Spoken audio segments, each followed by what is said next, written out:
How's it going, guys? What of course you'll be seeing today is a breakdown and review of the heavy weapon in Destiny called the Swarm.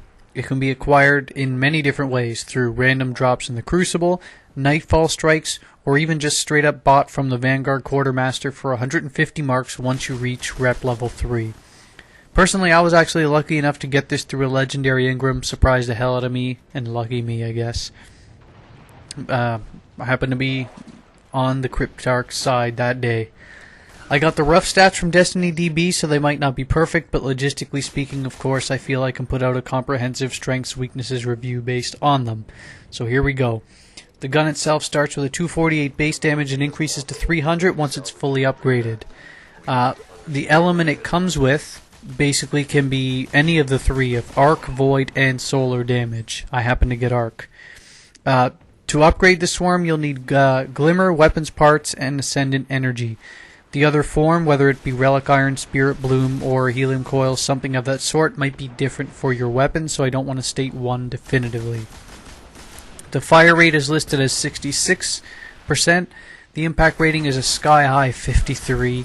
A range of 15. A stability rating of 60, which is pretty good for a machine gun.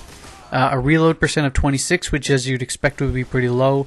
And a magazine size of 35. And immediately you're probably already saying, well, low reload percent means it's going to take its time, and a magazine size of 35 means it's going to be reloading quite often, and it's going to be slow when it reloads.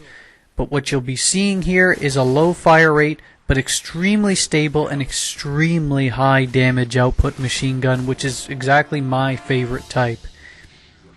That's the key you'll be getting, because I personally prefer it over the faster fire rate, lower damage per round types.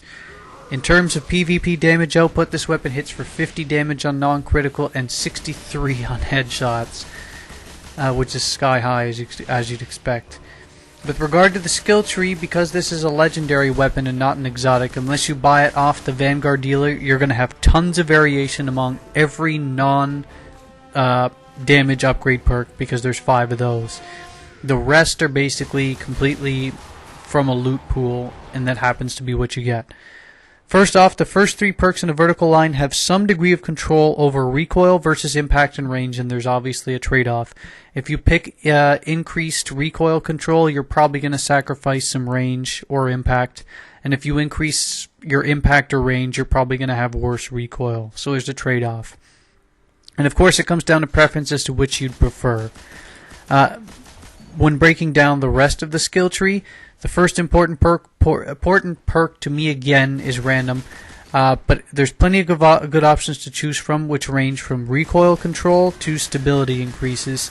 And in my case, I actually have increased hip-fire accuracy, which helps quite a bit in the Crucible, believe it or not, when you get snuck up on, because it takes a while to actually aim this weapon.